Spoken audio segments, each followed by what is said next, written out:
Swayam Prabha. Digital India. Educated India.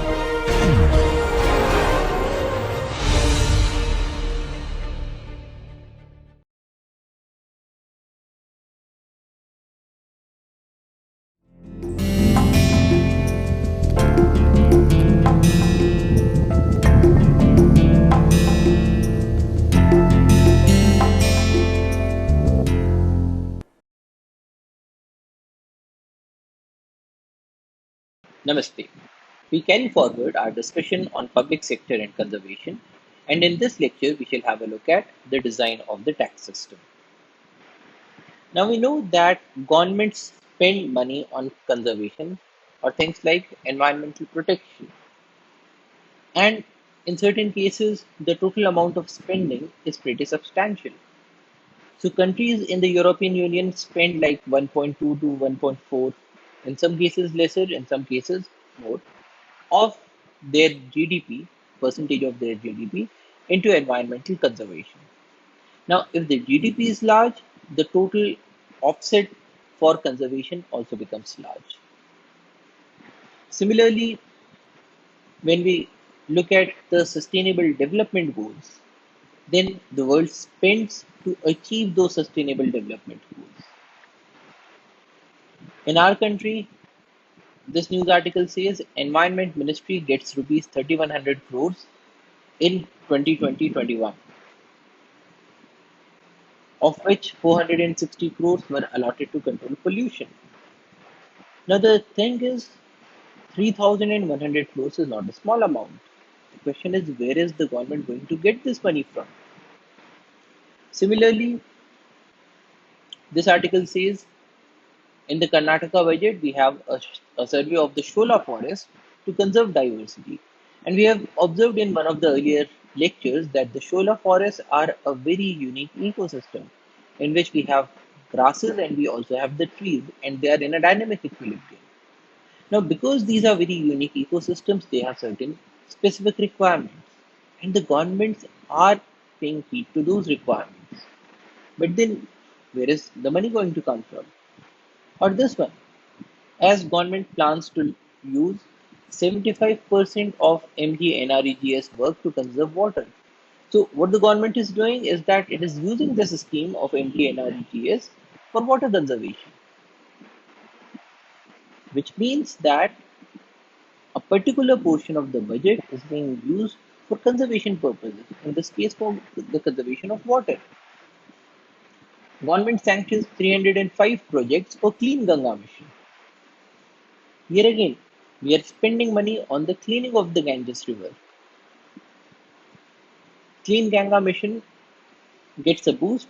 Varanasi sewage plant to clean 14 crore liters of wastewater every day. So in this case, the government is using money to set up a sewage plant, and this sewage plant is going to perform water treatment. Now, this is important for conservation, but here again, all these things require money. Forest Department to set up world's first mangrove zoo at Jharkhali. All of these require money, and this money comes primarily from the taxes, which is why a study of taxes is very important for the study of or for the implementation of conservation. Because we are getting money for all these conservation activities primarily from taxes, so it becomes important to know what a tax is, what are the pros and cons of a tax, how should the government decide how much amount of tax to uh, impose on people, who is going to pay the taxes, are the rich people going to pay the taxes or are the poor people going to pay the taxes, or are we going to have a system in which everybody pays the same amount of tax? How do we decide between these things? And because these are important, they have important ramifications for conservation, so we need to understand them in the context of conservation economics as well.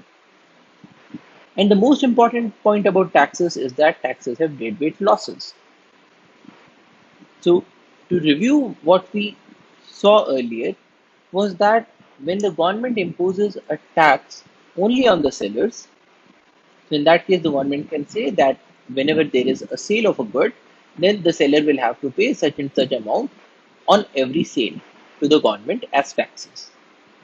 Now, when that happens, the cost to the sellers to sell the good increases, which is shown by this left shift. So the supply curve is shifting to the left, and this the amount of this shift is given by the amount of the tax.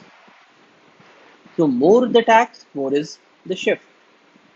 Now, even though the government is imposing this tax only on the sellers, what we are observing is that this tax is getting distributed between the buyers and the sellers, which means that earlier we were having this equilibrium.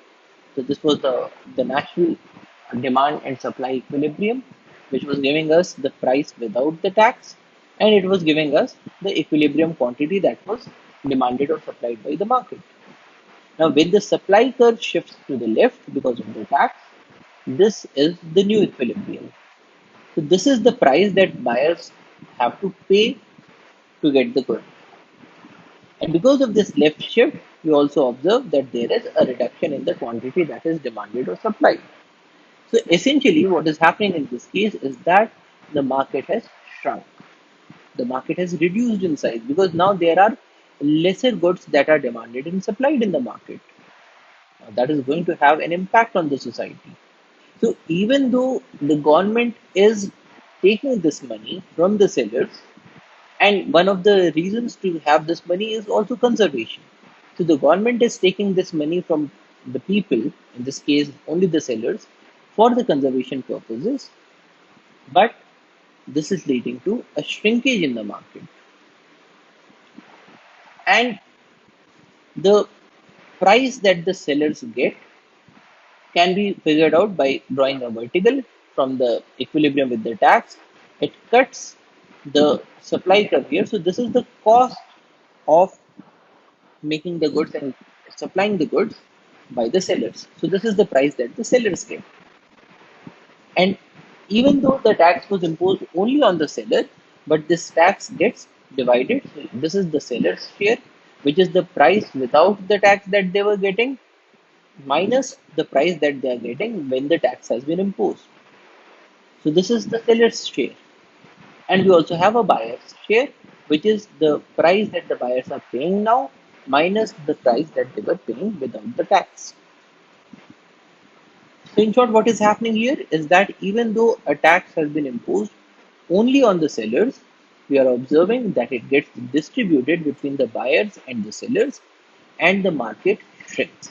There are now lesser quantity of goods that are demanded and supplied in the market. And a very similar thing happens when the tax is imposed only on the buyers. Now, when the tax is imposed on the buyers, the demand curve of the buyers it shifts to the left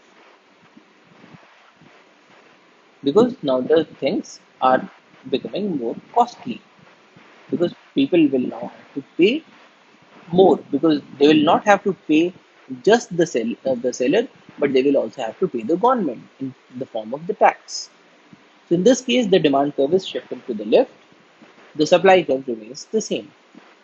And here again, we observed that this is the normal equilibrium, the equilibrium without the tax, and this is the new equilibrium. Now, in the equilibrium without the tax, this was the quantity that was demanded or supplied, and this was the normal market price.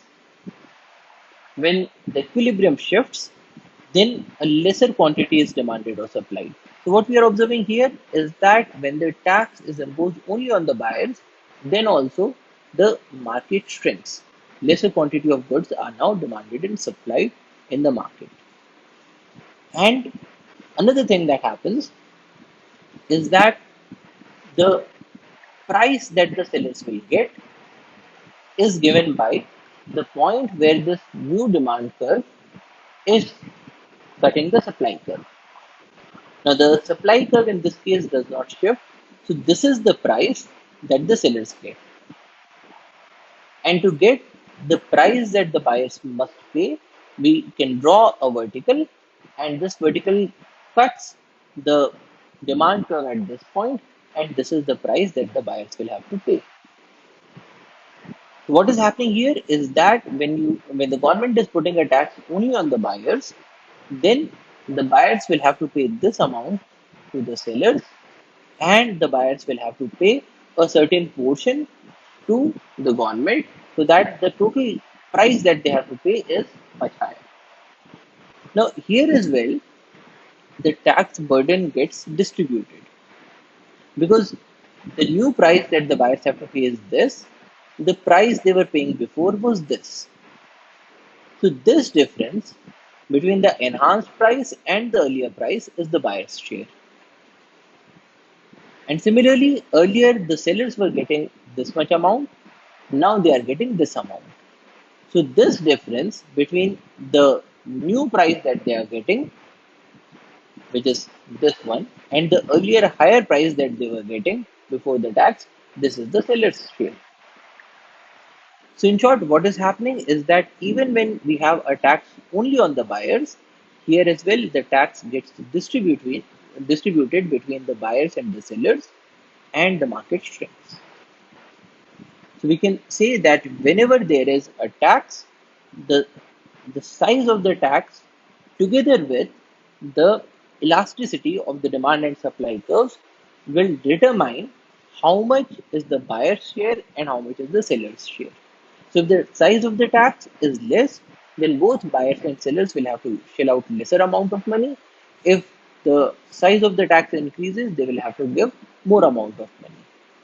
And whether the buyers have to pay more or the sellers have to pay more is determined by the elasticity of the demand and supply curves. But whatever happens, whenever there is a tax, it would lead to two things. One, it will get distributed between the buyers and the sellers, and two, the market will shrink. And this shrinkage also leads to a shrinkage in the surplus. So we have observed before that whenever there is a tax, then the government gets a certain amount as the tax revenue. So this tax revenue is determined by the size of the tax, which is this much. So this is the size of the tax T, and the quantity that is being traded in the market, that is bought or sold, which is Q. Now multiplication of Q, which is the quantity demanded or supplied, with the T or the tax size will give us the tax revenue. So earlier we were having a situation in which we had a large consumer surplus, which was given by this triangle, and a large producer surplus, which was given by this triangle. But in the new situation, what is happening is that now we have a reduced amount of consumer surplus,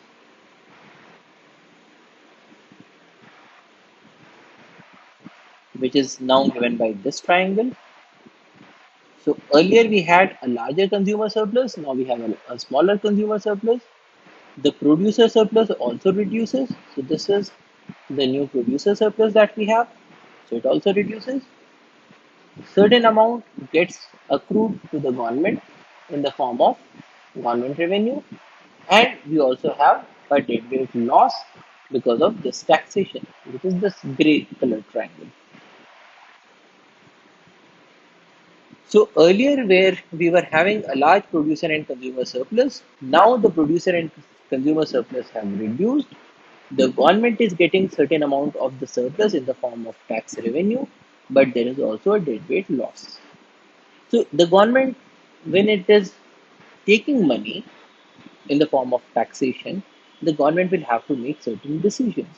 Now, we had observed before that economics is the science of making decisions. So economics helps us answer things like what to produce, how much to produce, for whom to produce, when to produce, and things like that. Now, similarly, when we are talking about taxation, and the government needs taxation for its own workings, and it also needs taxation money for conservation purposes. And the government is doing conservation for the people. But then, when the government takes money from the people to do conservation for them only, then in this process, the government also reduces the total surplus in the market. So the government gets a share of the surplus in the form of tax revenue, but it also creates a deadweight loss. Now, the question for the government is, if we are taking these taxes from the people to work for them, and in this process we are also reducing their surplus, which is their welfare, then how do we decide how much amount of money to take from the people? So that becomes an important question, because any maximization of the tax revenue can only happen by increasing the deadweight losses. So this now is an important question for the government. How do we increase the tax revenue while keeping the deadweight losses at a low level? And we saw that deadweight loss is the fall in the total surplus that results from the market distortion such as taxation. So what is happening here is that if the government does impose a tax, then it distorts the market. We saw that the earlier quantity demanded or supplied in the market was large, and after the imposition of the tax, the market shrinks. So this is a distortion in the market. Now, any such distortion in the market is going to reduce the total surplus that is there in the market. And this reduction in the total surplus that results from a market distortion such as taxation is known as a deadweight loss. Now, taxes cause deadweight losses because buyers and sellers are prevented from realizing all the gains from the trade. Now, all the gains from the trade would mean this total surplus that was accruing to the buyers and the sellers earlier.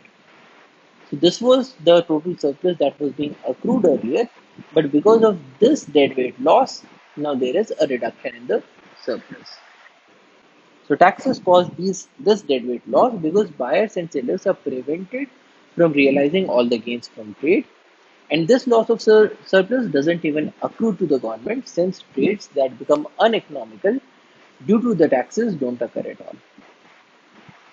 So now the question to the government is, how do we maximize our taxes while ensuring that the deadweight losses are kept at the minimum?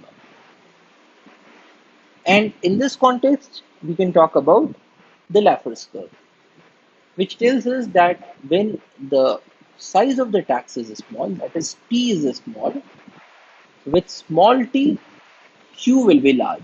Now, q, as you'll remember, is this much. So this is q. So this much is q. Now, if t reduces, then q increases, which means that the more you increase the size of the T, which is the tax size, as it increases, the market shrinks even further.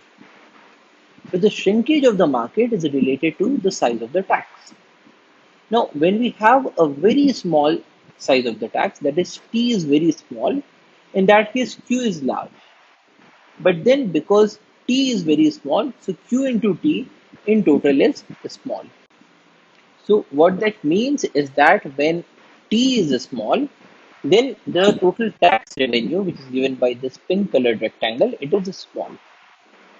Now, a situation of a very less amount of T is not good for the government, because in this case, the government will not get sufficient amount of money in the form of taxes. So most of the countries don't have a very small value of T. T is pretty substantial, because when the T is very small, then the government would think that, okay, if I increase the amount of T by say a small value, then there will be a shrinkage in the market, but probably that shrinkage will not be that large, which means that I should be able to increase the amount of my tax revenue without making a very big distortion, because T today is very small.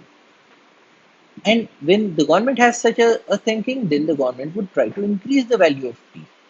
And when the government increases the value of T, then it would lead to further shrinkage of the market. So when the government increases the T, to a medium level value, then we can observe that the tax revenue, here the tax revenue was very small, now the tax revenue has increased. And when the T increases even further, then probably you can have an even larger amount of tax collection. But then this cannot go till infinity, because for a very large value of T, Q will become so small because now the market has shrunk to only this much. So this is now the size of the market. Whereas earlier, the size of the market was as large as this. So in place of having this larger market, now we have only this much of a market left.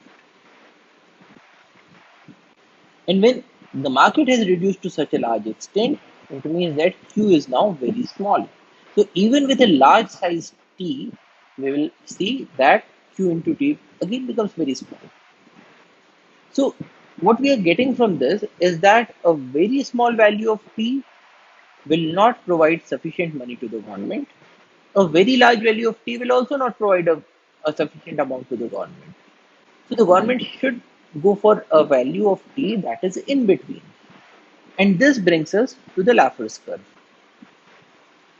Now, Laffer's curve is a plot of tax size on the x-axis versus tax revenue on the y-axis.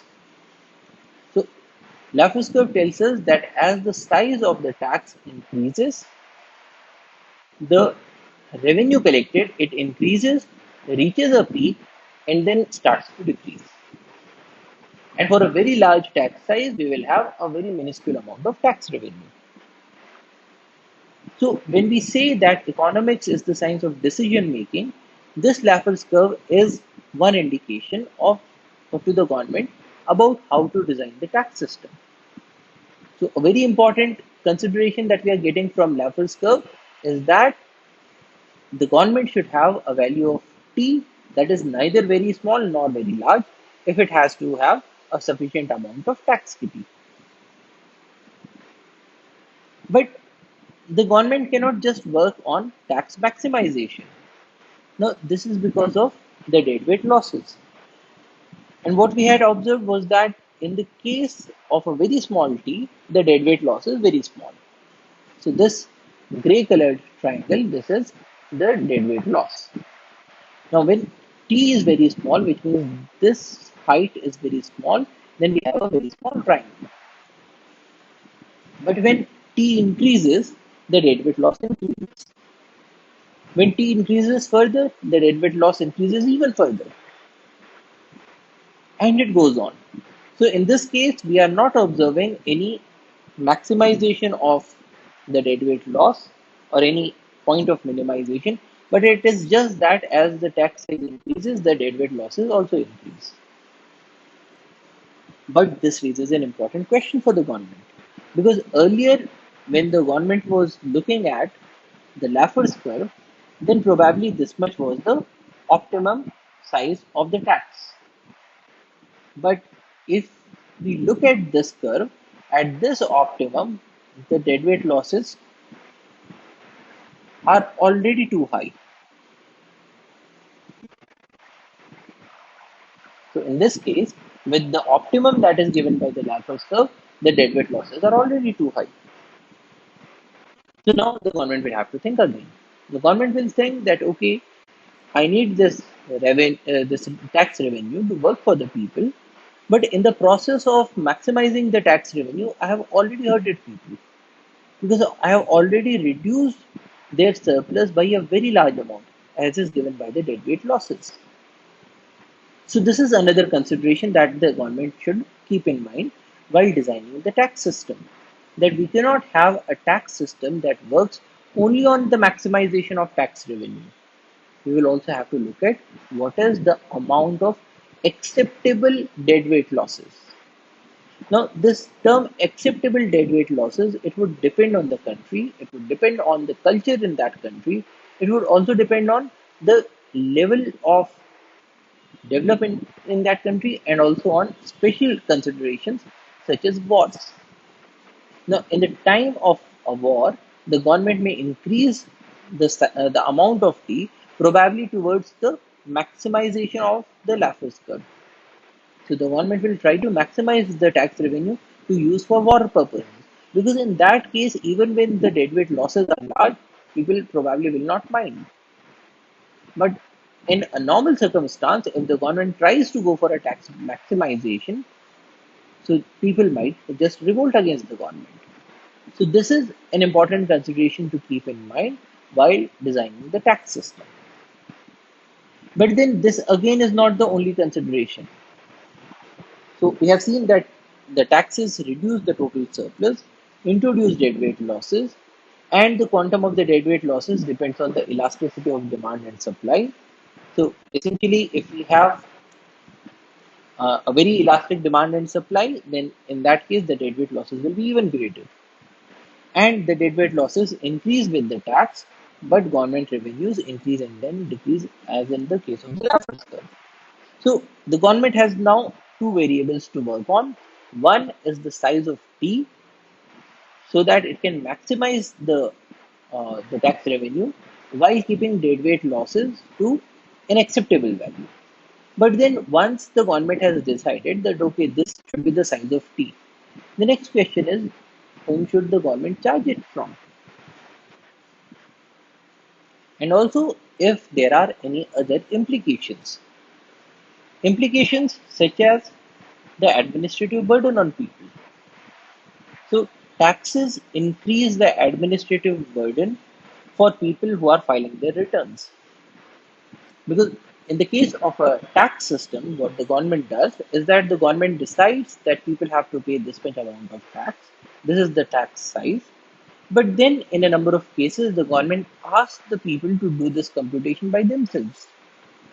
So, a very similar situation to what we have in our country.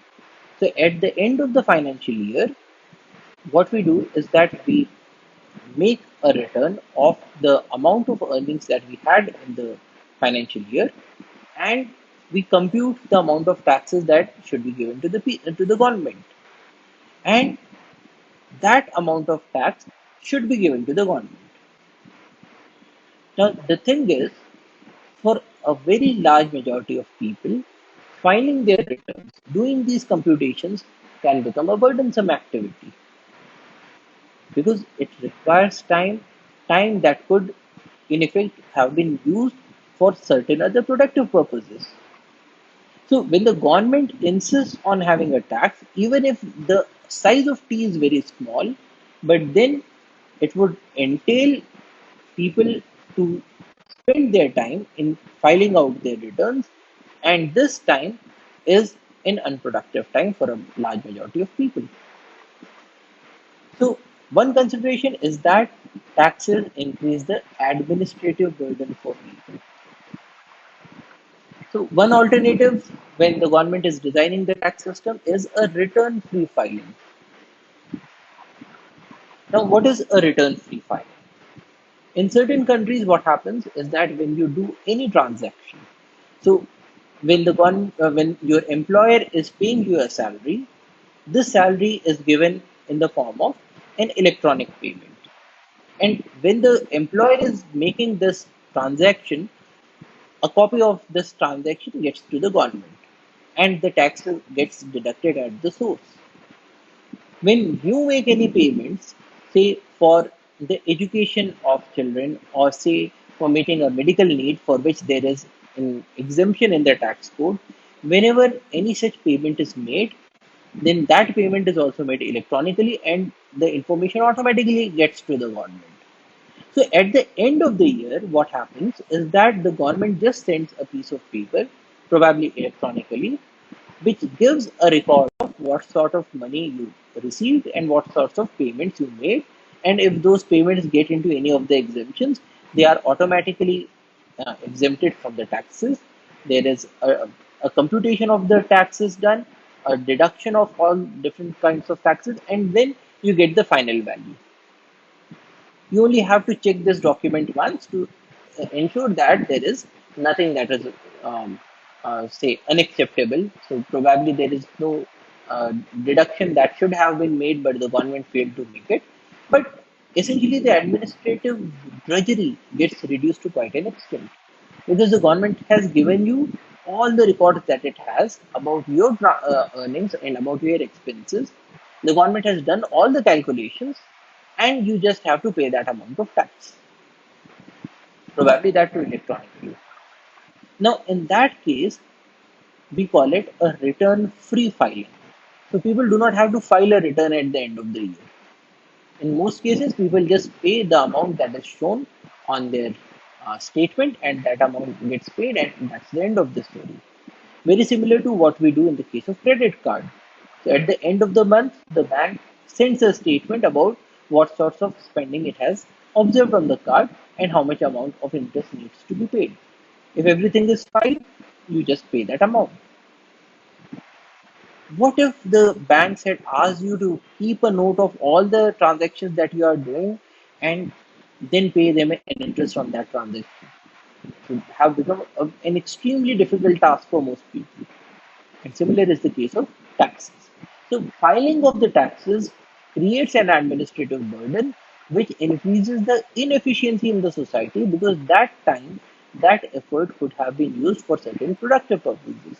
So, when the government is designing a tax system, one option that is there with the government is return free filing that would increase the efficiency of the whole process. Another consideration is complications in the tax code. Now, what does that mean? The government, when it is collecting taxes, it makes a tax code. The tax code would provide a list of different things that the government is promoting or say not promoting. So it is possible that the government says that if you provide a donation to say a charitable institution, you will get an exemption from the tax. Now, why would the government do that? Because the government wants to promote donations to these charitable organizations. Now, this is a way we have seen in the case of the principles of economics that incentives can make people do certain things.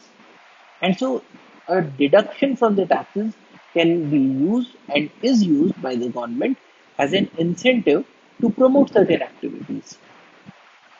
Now, what happens is that over time, the government goes on making additions and subtractions to the tax code, and with time, it becomes extremely complicated. So you do not know which all activities are going to get an exemption, which all activities will not get an exemption in the current revision of the tax code. So probably something for which you were getting a deduction last year has been removed from this year's tax code, or probably something that you were not getting a deduction on last year has been added. Now, whenever we have such a situation where people are filing their tax returns, then they have to go through the current provisions that are there in the tax code, which again increases administrative burden, it again increases drudgery, it again increases inefficiency, because this time that everybody is spending on reading the tax code and finding out how they can save on their taxes could have been spent on, say, much productive uses. So this is another consideration. How complex or complicated or simple should the tax code be? Now, if the government goes for a simplification of the tax code, so in that case, we will have a situation in which the administrative burden will get reduced. People will know very easily that okay, these are say 4 or 5 activities that we can get exemption on, and nothing more, nothing less. But in that case, the government will not have that fine a control over the kinds of activities that it wants to incentivize or disincentivize. Because after all, these provisions were only made so that government could incentivize or disincentivize certain activities. So if the government goes for a finer control, it would increase complexity. If the government reduces its control, it would make the tax code simpler, but in that case, it might reduce the spending on those activities that the government was finding necessary for the society. Now, what we what it means is that the government was putting these complications because of the economic principle that governments can sometimes improve upon the market outcomes. So this is one way of improving the market outcome. But If the government goes for a simplification, then probably the government will be shirking from its duty to improve the market outcomes in the best possible manner. It will be giving out its power. So that is another consideration while designing the taxes.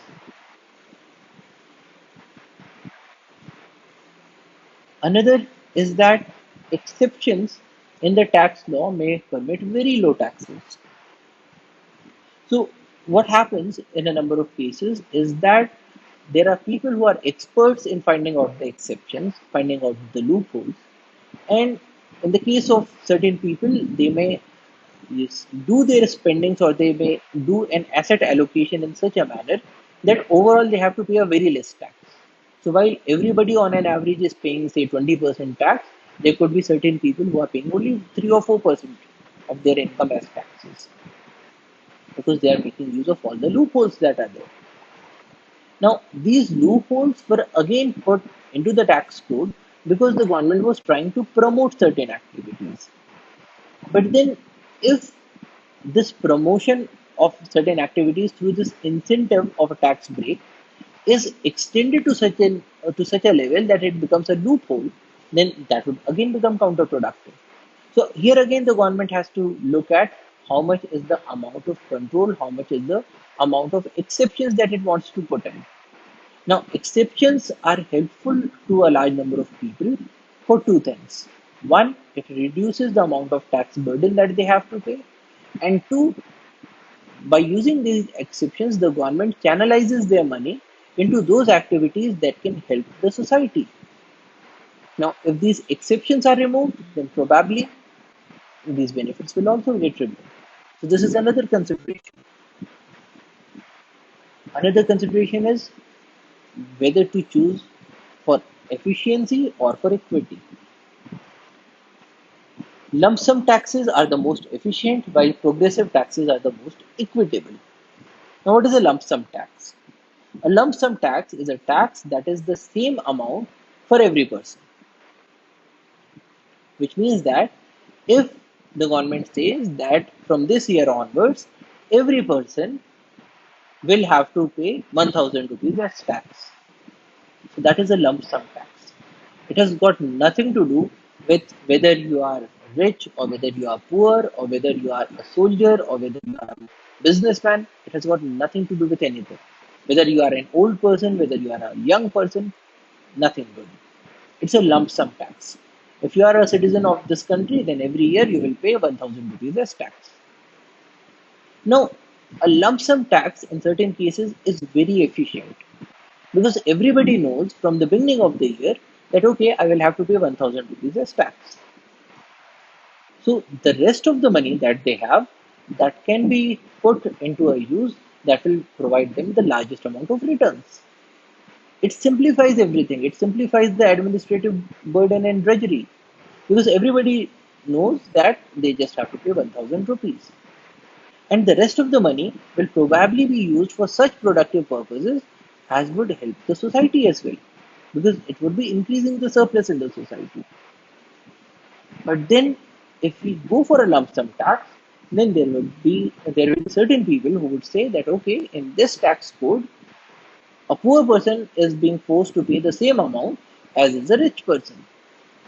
Or probably somebody would say that a person who is very old, he or she also has to pay the tax at the same rate as a young person is paying. Whereas the old people have a large amount of medical requirements. They cannot work that hard. So this is a tax that is not that is discriminatory. It is putting a negative burden on the old people. It is putting a negative burden on the poor people. So now this again becomes a consideration. The lump sum tax was good because it was reducing the drudgery of everybody. But then, in the process of reducing the drudgery of everybody, it might increase the amount of tax that needs to be paid by certain specific set of people who probably need more help from the government. So that because they are in a lesser position to pay the taxes. So this is a lump sum tax. So a lump sum tax is most efficient. Another kind of tax is a progressive tax. A progressive tax is a tax for which higher income taxpayers pay a larger fraction of their income than do low income taxpayers. So in our country, we have a progressive tax system. So the more you earn, the more you pay. This is a progressive tax system. So it ensures that poor people who have a less earning will also have to pay lesser taxes. Old people who are, say, not working because of their old age or because of certain health conditions or because they have retired, so those people also will have to pay less amount of taxes. That is a progressive tax. Now, a progressive tax is very equitable because it shares the burden in such a manner that people do not feel a very large amount of pinch. In the lump sum tax, the poor people or the old people would be feeling a very great amount of pinch because they have to pay the tax at the same rate as the other people are paying. But in the case of a progressive tax, it is much more equitable. So, this is another consideration that the government has to keep in mind whether it wants to go for a lump sum tax or a progressive tax, because here again we have pros and cons of each of them. Another consideration is regarding who should pay. And here we have got two principles. The first one is called the benefits principle. The idea that people should pay taxes based on the benefits they receive from government services.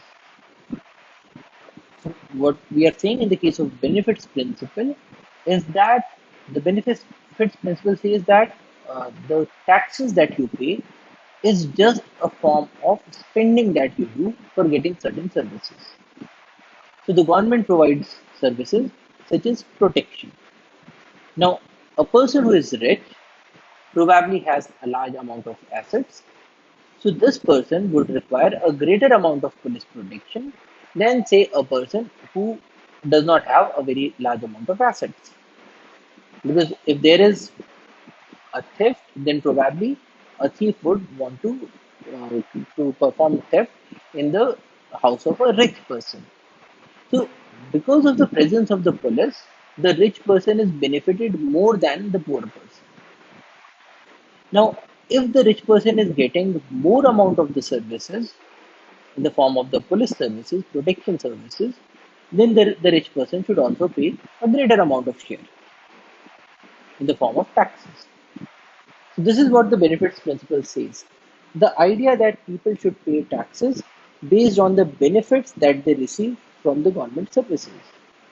Rich need more police protection, so they should pay more for the police protection. Roads should be built and maintained by taxes on petrol and diesel, because the people who are using the vehicles, the people who are using petrol and diesel, they are the people who are going to be using the roads. So they should be paying for the building and for the maintenance for the upkeep of the roads. Now this is the benefits principle, and it changes the work of the government to that of a private provider of services.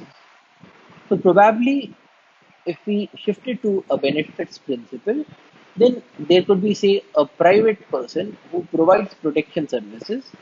So this person, say, employs a number of security guards, and he or she provides protection services, security services to rich households.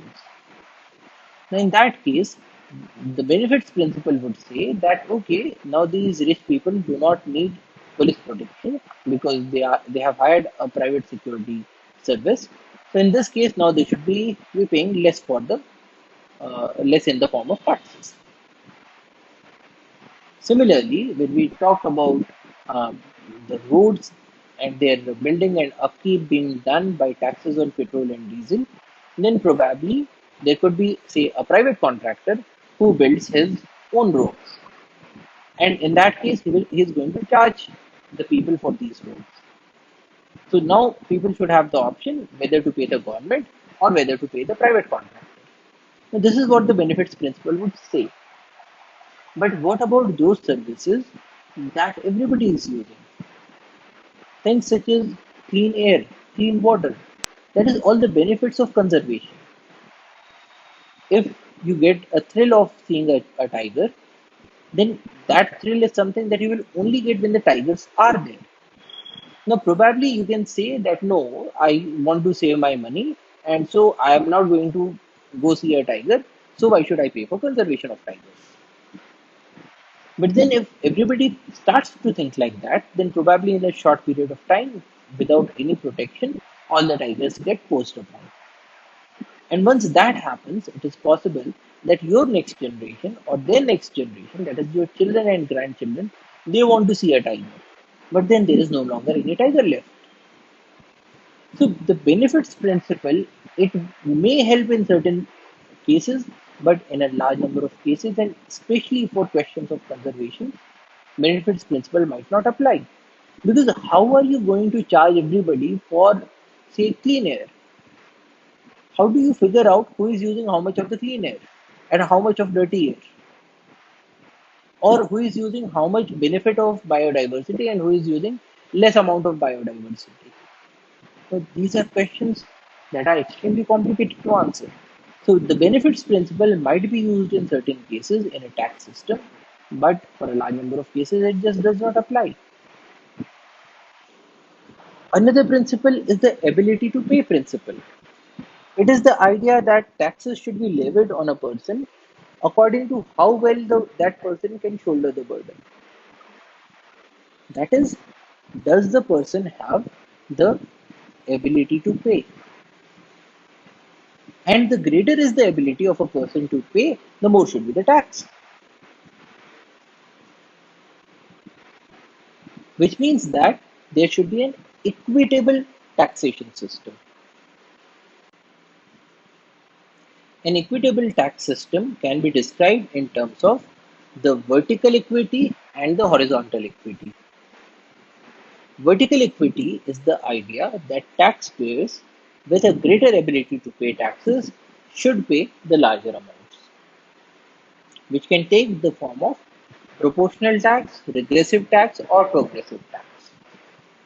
So, in the case of vertical equity, we are saying that people who have a larger ability to pay taxes should be paying the more taxes, and people with a lesser ability to pay taxes should be paying lesser amounts of taxes. Now, this can take the form of a proportional tax. Proportional tax is a tax for which high income and low income taxpayers pay the same fraction of income.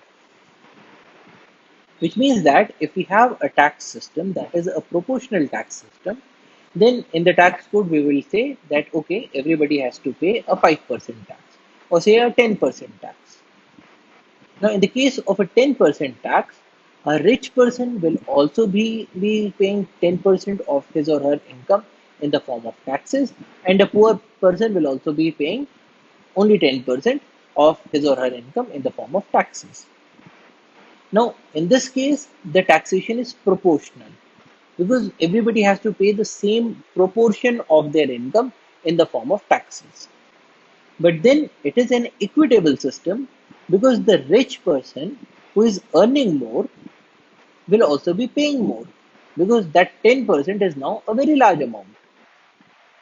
So, what we are saying here is that a person who is earning, say, rupees 10 crores will be paying 10%, which is equal to rupees 1 crore. And a person who is earning rupees 10,000, here again, this person will only be paying 10%.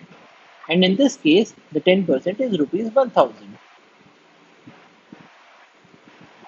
Now, this is an equitable tax because we are asking both the rich and the poor to pay only 10%.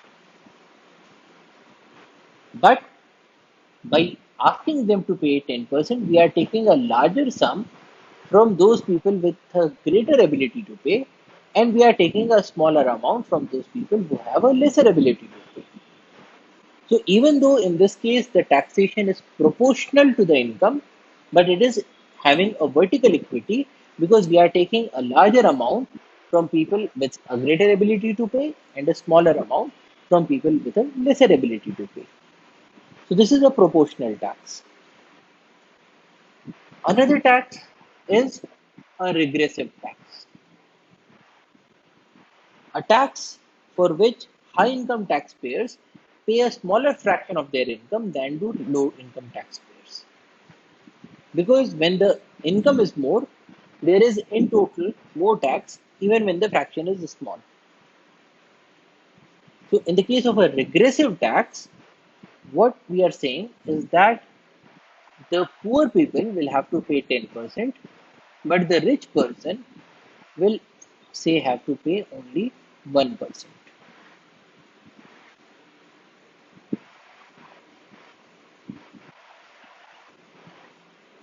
Now, in the case of the rich person, this 1% is 10 lakhs of rupees.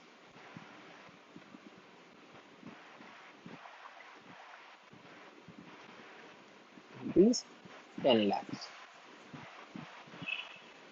Now, this regressive system would say that this is still an equitable system because the person with a greater ability to pay, a person who is earning 10 crores of rupees, is still paying a very large amount. He is paying 10 lakhs of rupees, and a person with a lesser ability to pay, who is earning 10,000 rupees, is paying 1,000 rupees. So, here again, we are taking a larger amount from those people with a greater ability to pay and a smaller amount from those people with a lesser ability to pay. So people would say that yes, this again is an equitable system because you are taking a larger amount from people who have a larger capacity to pay.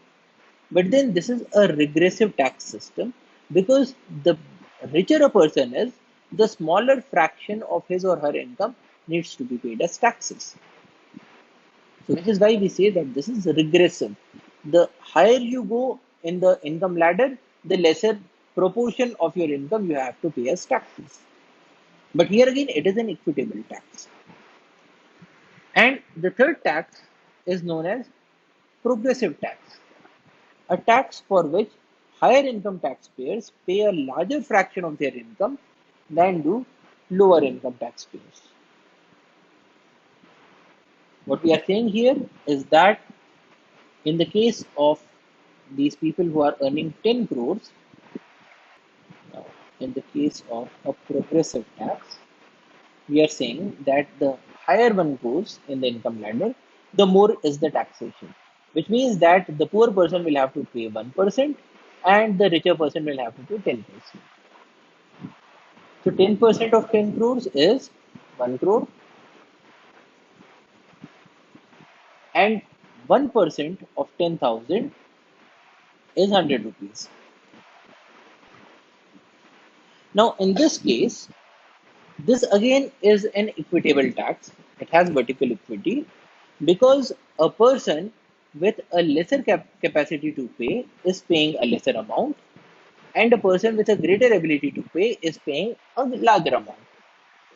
So, here again, it is equitable, but it is progressive because the more you earn, the larger fraction of your income, that is, if you are earning less, you are paying 1%. If you are earning more, you are earning a larger amount, a larger fraction, 10%. So the more you earn, the greater fraction of your income needs to be paid as taxes. Now, we can have all these different kinds of vertical equities, these different forms of taxation, proportional, regressive, or progressive, that can lead to vertical equity. But again, which of these is going to be used in a society will depend on that particular society. Because in the case of a progressive tax, there are certain people who would say that yes, progressive tax is good, it is great because the poor people have to pay a lesser fraction of their income, the rich people have to pay a larger share of their income. But somebody else would say that okay, so if I work harder, if I earn more, I will have to pay a larger portion of my income to the government, which means that I will be left with an even smaller fraction. So, is the government not disincentivizing people to work? Because again, people respond to incentives.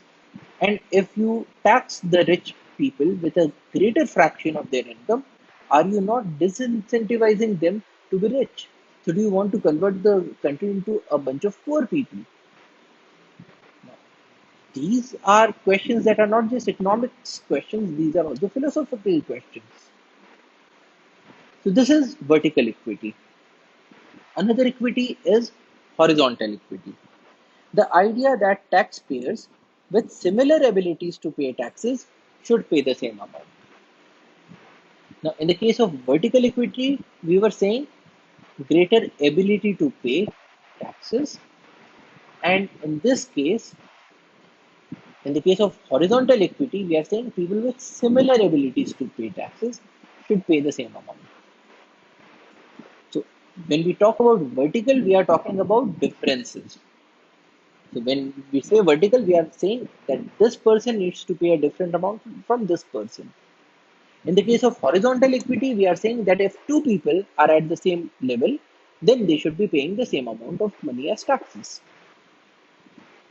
And in this case, we are saying similar ability to pay. But then the question is, what is a similar ability to pay? So if there are two families and each family is earning 10 lakhs of rupees and one has two children, the second has 10 children. Now, should they pay the same tax?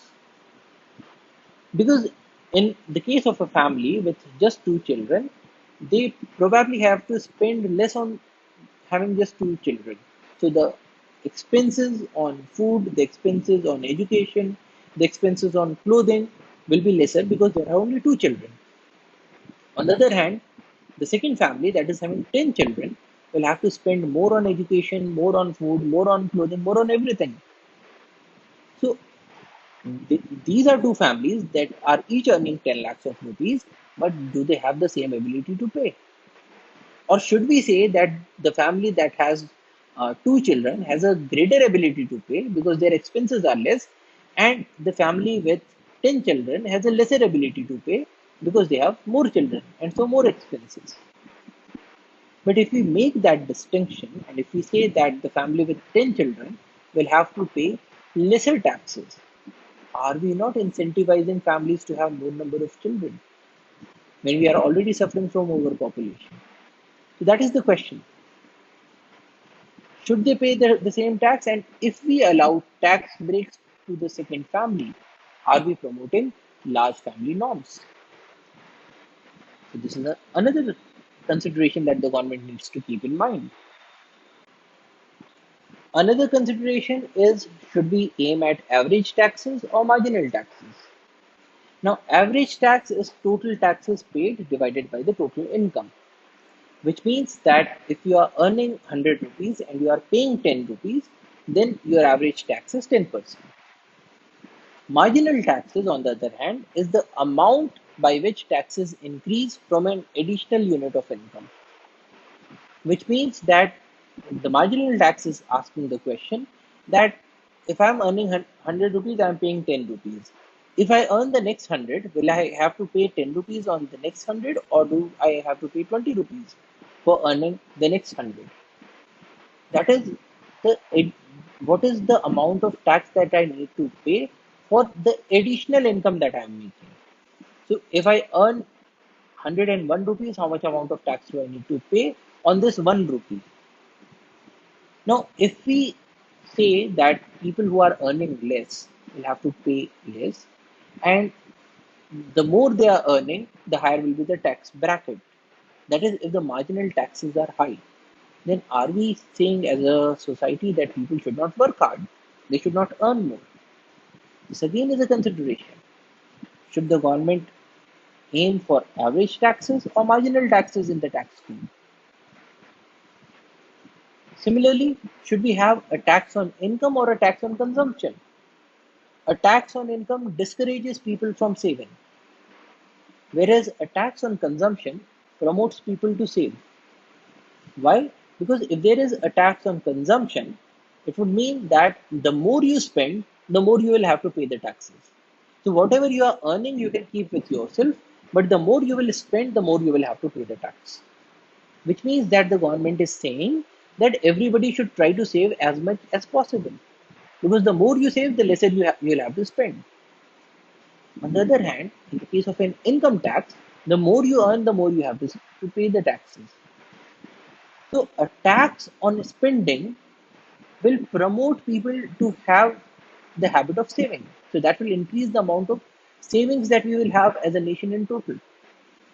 But here again, the question is, can we shift from an income tax to the consumption tax?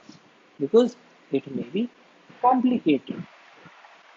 Or should we just say that because for so many years we have been having income tax, so let us just remain with the income tax? So these are all different kinds of questions, and a large number of these questions are not just questions of economics but also philosophical questions. Because you need to make a choice between efficiency and equity. And as we saw before, economics is the science of decision making. Economics is the science of choosing between options. You cannot have all of everything. You will have to choose between all of things.